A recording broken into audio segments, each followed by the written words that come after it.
بسم اللہ الرحمن الرحیم۔ شروع اللہ کا نام لے کر جو بڑا مہربان نہایت رحم والا ہے۔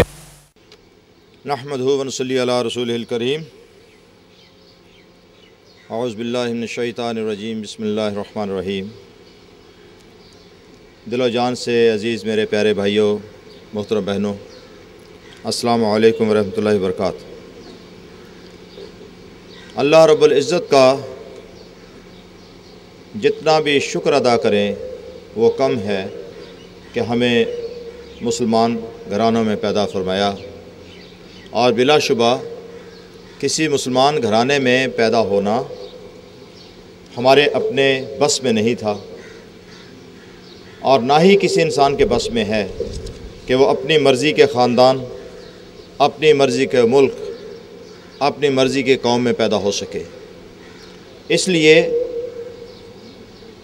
اس احسان کا اگر ہم شکر ادا کریں تو بلا شبہ شاید ساری عمر نہ کر پائیں، یہ اتنا بڑا احسان ہے۔ پھر یہی نہیں، ایمان پہ پیدا کرنا، رسول اللہ صلی اللہ علیہ وسلم کی امت وسطیٰ سے پیدا کرنا، اور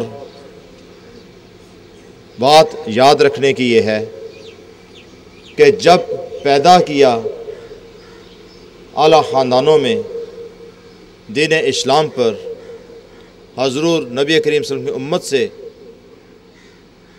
تو یہ نشانی ہے اس بات کی کہ اللہ تبارک و تعالیٰ کو ہم جیسے عاجز مسکین بندوں سے، آپ سب سے محبت ہے۔ محبت ہے تو اللہ نے چنا مجھے اور آپ سب کو اپنی بندگی کے لیے۔ محبت ہے تو ہمیں دین سکھایا، دین اسلام، اور اس دین کو ہمارے آقا و مولا سرور کونین حضرت محمد مصطفیٰ صلی اللہ علیہ وسلم پہ مکمل فرمایا۔ الیوم اکملت لکم دینکم واتممت علیکم نعمتی، اور اس کے ساتھ ہی ساری نعمتوں کی بھی تکمیل کر دی۔ اللہ تبارک تعالیٰ کی ان محبتوں کا جواب کیا ہو سکتا ہے؟ اللہ رب العزت کے ان احسانات کا بدلہ کیا ہو سکتا ہے؟ بلا شبہ ہم ساری عمر بھی سر بسجود رہیں اس خالق و مالک کی بندگی کے لیے، تو ہم تو صرف اتنی بات کا بھی شکرانہ ادا نہیں کر سکتے، احسان چکا نہیں سکتے کہ اللہ تعالیٰ نے ہم جیسوں کو اپنی بندگی کے لیے چنا، اور ہمیں حضور سرور کائنات صلی اللہ علیہ وسلم جیسے ہادی و مرشد، قبلہ انصاری صاحب رحمۃ اللہ علیہ جیسے ہادی و مرشد اور رشد و ہدایت کے لیے اولیاء اکرام کا سلسلہ تو ایک سلسلہ ہے ہی، انبیاء اکرام کا ایک طویل سلسلہ عطا فرمایا۔ 1,24,000 پیغمبر صرف ہم جیسوں کے رشد و ہدایت کے لیے مبعوث فرمائے، اور یہ پیغمبر وہ ہستیاں ہیں جن کی ارواح مبارکہ کو عالم ارواح میں چن لیا گیا، اور حضور نبی کریم صلی اللہ علیہ وسلم کے بارے میں انبیاء کرام کی ارواح مبارکہ سے عہد لیا گیا کہ جب رسول اللہ صلی اللہ علیہ وسلم تشریف لائیں تو ان ارواح نے، ان انبیاء کرام نے ان کے دست بازو بننا ہوگا، ان کی مدد کرنی ہوگی، اور ان کے دین کی تکمیل کے لیے اور رشد و ہدایت کے سامان کے طور پر ان کا ساتھ دینا ہوگا۔ یہ کوئی چھوٹی بات نہیں ہے، یہ اللہ تعالیٰ کا اپنا معاملہ اور اپنا پروگرام ہے۔ ہمیں یہ دیکھنا ہے ہماری ذمہ داریاں کیا ہیں۔ ہماری ملت، ہماری قوم، ہمارا ملک تمام وسائل کے باوجود اس احساس میں مبتلا کیوں ہیں کہ ہم زوال پذیر ہیں، ہم کمزور ہیں، ہم ناتواں ہیں، ہم پہ فلاں ملک کا تسلط ہے، فیصلے یہاں سے نہیں ہوتے وہاں سے ہوتے ہیں، نیچے سے نہیں ہوتے اوپر سے ہوتے ہیں۔ قسمت پاکستان کی اور پاکستان کے عوام کی اور فیصلے کسی اور جگہ ہوں، کیا یہ ہماری کمزوری ہے یا ان کی طاقت ہے؟ بندہ ناچیز اس چیز کا قائل ہے، اور میں نے بارہا یہ بات عرض کری، آج پھر عرض کر رہا ہوں، وَقُلْ جَاءَ الْحَقَّ وَزَهَقَ الْبَاطِلَ إِنَّهُ بَاطِلَ كَانَ زَهُوقًا۔ یاد رکھ رہے میرے بھائیوں، اندھیرے میں طاقت نہیں ہوتی، ظالم طاقتور نہیں ہوتا، طاقت صرف حق میں ہے، اور اللہ قوی عزیز، اللہ سے بڑھ کر کوئی ہستی ایسی نہیں جو کسی بھی معاملے میں، قدرتوں میں، طاقتوں میں، ارادوں میں، افعال میں اللہ کے مقابل تو کیا اس کے پاسنگ بھی ہو۔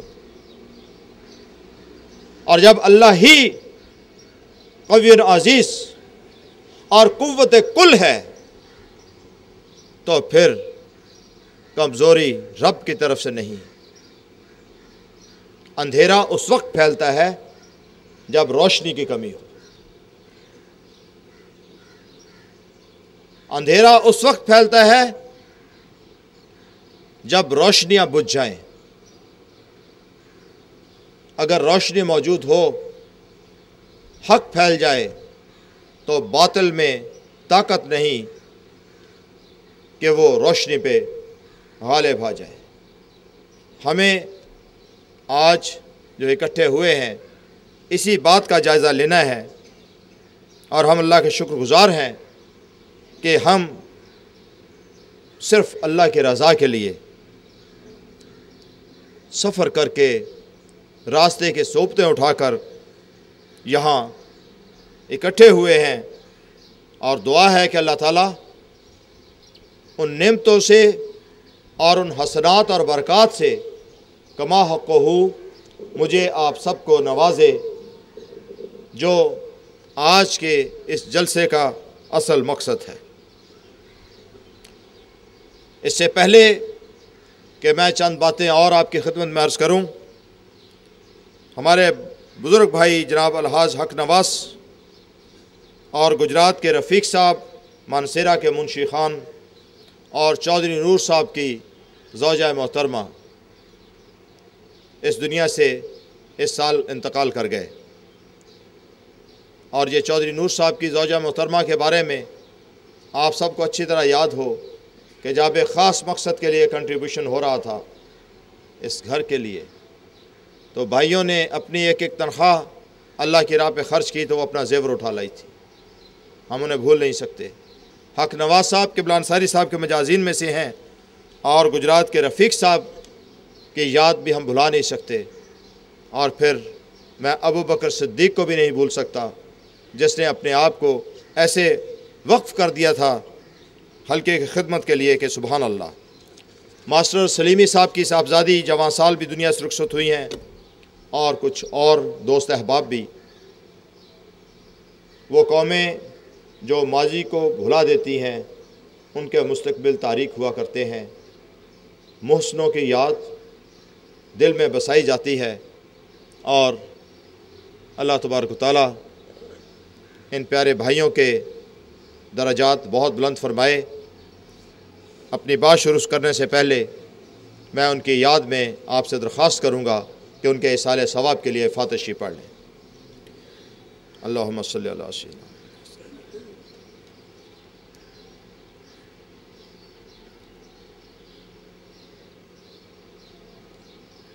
صلی اللہ۔ اللہ رب العزت ان سب کی بخشش و مغفرت فرمائے۔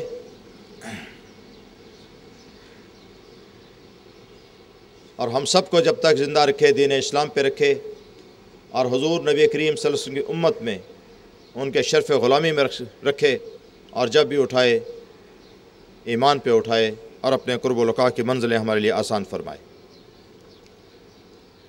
برادران عزیز، میں پھر اللہ تعالیٰ کا شکر گزار ہوں اور احسان مند کہ جس نے اپنے لطف و کرم سے ہمیں مسلمان گھرانوں میں پیدا فرمایا۔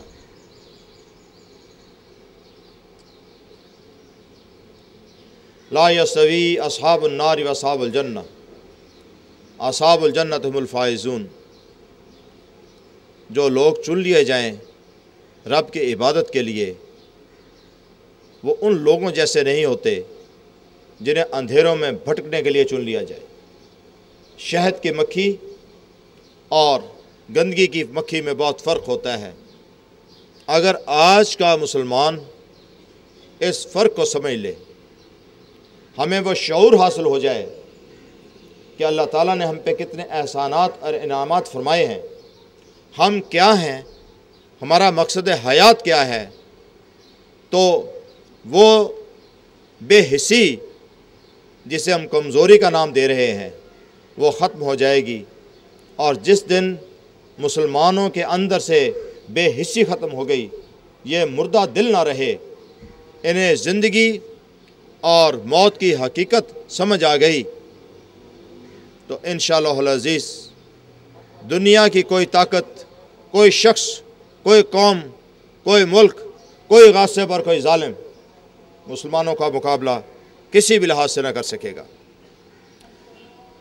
ہم شکر گزار ہیں کہ بن مول ہمیں دولت ایمان بخشی گئی، ہمیں صحت و توانائی بخشی گئی، اور محض اپنی محبت میں ہونے والے اس روحانی اجتماع میں شرکت کی توفیق عطا ہوئی۔ آپ سب بھائی جانتے ہیں کہ آج کا ہمارا یہ اجتماع کسی سیاسی، عمرانی، اقتصادی غرض سے منعقد ہوا ہے، نہ اس غرض سے کہ ہم غریب ہیں تو دولت مند بن جائیں گے، اور فقر میں ہیں تو بادشاہت حاصل کر لیں گے۔ اور یہ بھی یاد رکھیں کہ دین اسلام کے اندر اگر ہم شامل ہوئے ہیں تو وہاں بھی ہماری غرض و غایت ہرگز یہ نہیں ہونی چاہیے کہ ہمیں غیب کے خزانے مل جائیں۔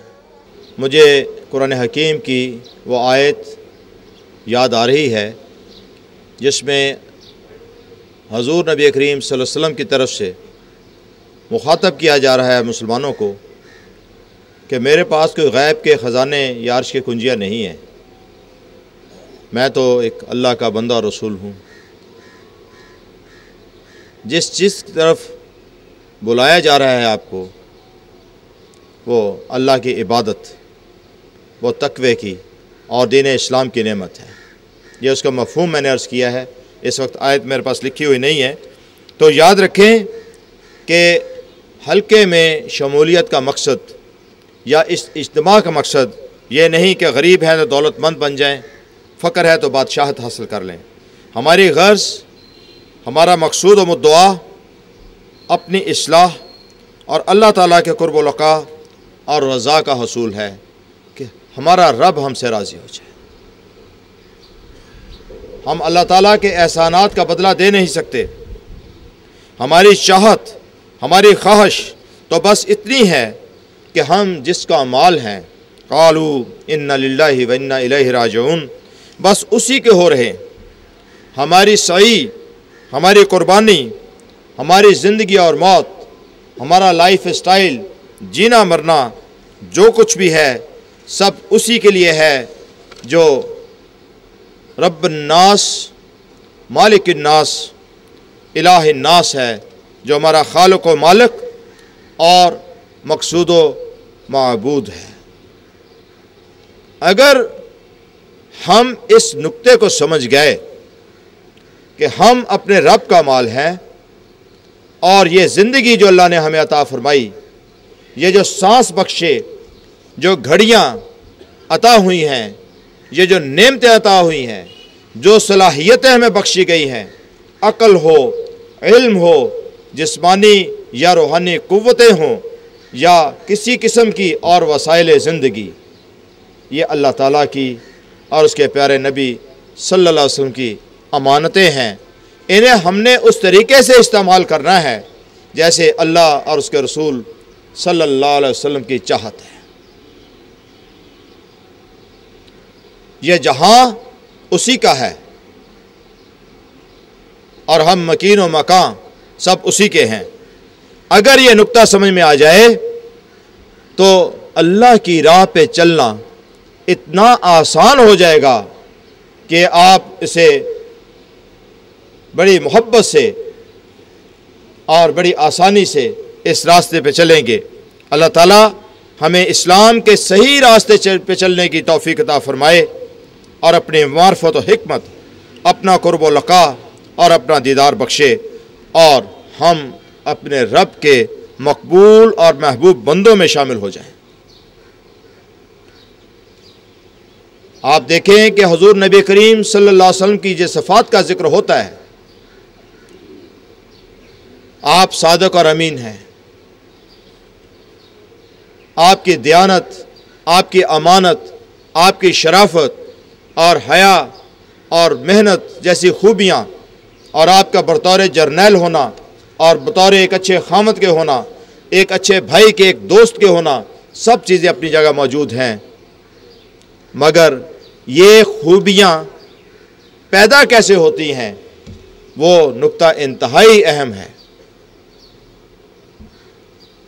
بہت سے ممالک ہیں اس وقت یورپ اور امریکہ سمیت جہاں اخلاقیات کی وہ خوبیاں ان لوگوں میں بھی پائی جاتی ہیں، اور ہم مسلمان اس سے خاصے مرعوب بھی ہیں، مگر کیا اللہ رب العزت کے ساتھ جو عبدہ و رسولہ، جو بندگی کا تعلق،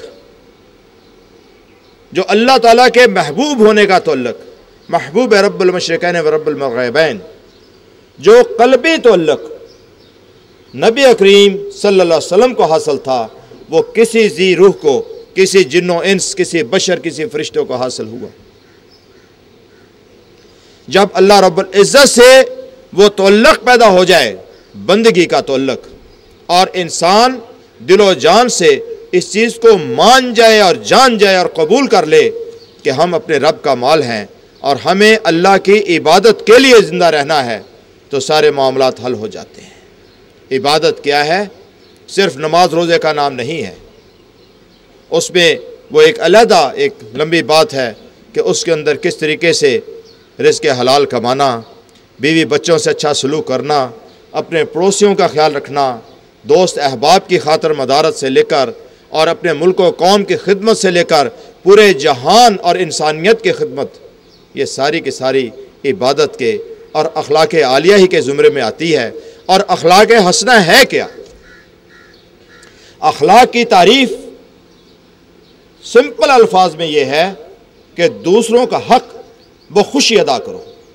سب سے بڑھ کر ہمارے اوپر حق ہمارے اللہ رب العزت کا ہے، جس نے ہمیں پیدا کیا، جس نے ہمیں مسجود ملائکہ بنایا، جس نے ہمیں اشرف المخلوقات ہونے کا درجہ بخشا، جس نے ہمیں پیارے نبی صلی اللہ علیہ وسلم جیسے رسول کریم عطا فرمائے، قرآن کی تکمیل کے ساتھ دین کو مکمل فرمایا۔ اگر ہم اس کا حق کے بندگی ادا نہیں کرتے تو ہم سب سے برے اور بد اخلاق ہیں، اور اگر ہم نے اللہ کا حق کے بندگی ادا کرنا سیکھ لیا تو پھر یاد رکھیں اپنا حق ادا کرنا بھی سیکھ جائیں گے۔ حقوق اللہ کو ادا کرنا، حقوق نفسی کو ادا کرنا، ہمارے نفس کا ہم پہ حق ہے کہ ہم اپنے جسم و جان، اپنی ارواح کو، اپنی روح کو دوزخ کی آگ سے بچائیں۔ ہمارے عزیز و اقارب، دوست احباب، بہن بھائیوں کا ہم پہ حق ہے کہ جس گھڑے میں گرنے سے ہم بچنا چاہتے ہیں انہیں بھی اس گھڑے سے گرنے سے بچائیں۔ حق ہے کہ بچوں کی تربیت اعلیٰ معیار پہ کی جائے، انہیں اخلاقیات، انہیں مینرز، اٹھنے بیٹھنے کی تمیز کے ساتھ اللہ اور اس کے رسول کا راستہ بھی بتایا جائے، انہیں زندگی کا ڈھنگ سکھایا جائے، انہیں وہ طرز حیات سکھایا جائے جو اللہ اور اس کے رسول صلی اللہ علیہ وسلم کو پسند ہے۔ تو چنانچہ یہ بندگی ایک ایسا وصف ہے کہ اللہ تعالیٰ نے فرمایا وَمَا خَلَقْتُ الْجِنَّ وَالْإِنسَ إِلَّا لِيَعْبُدُونَ، سوائے رب کی بندگی کے ہمارا کوئی مقصد حیات ہی نہیں، اور بندگی بھی اس لیے نہیں کہ رب کو ہماری عبادت کی ضرورت ہے، اللہ کو ضرورت نہیں ہے۔